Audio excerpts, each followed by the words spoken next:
In today's video, I'm going to teach you how to schedule a Microsoft Teams meeting in Outlook. If you find this useful, consider subscribing and liking the video.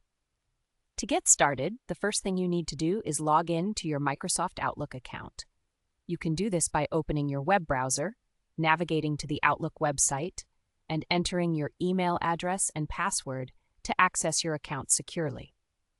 Once you're logged in, the next step is to open your calendar. Look towards the top left corner of the interface, and you will see a menu.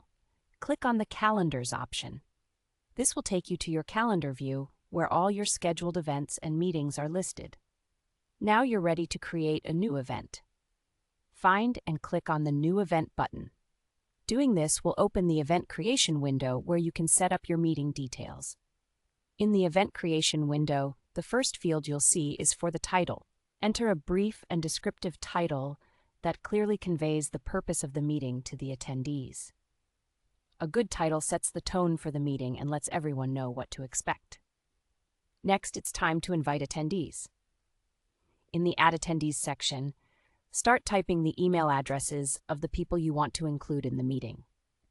As you type, suggestions may appear if you're sending invites to people within your organization. Selecting them will save you time, making it easy to invite multiple participants. After you've added your attendees, you'll need to schedule a specific date and time for your meeting.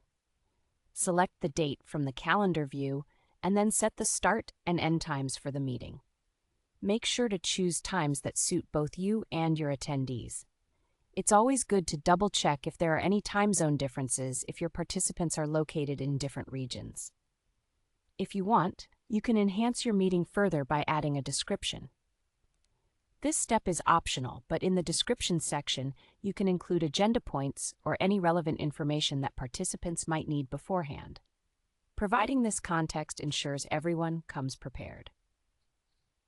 Once you've filled in all the necessary information, the final step is to save your meeting. Click on the Save button to finalize the invitation. This action will send a notification to all the attendees you've added, and it will also automatically add the meeting to your calendar.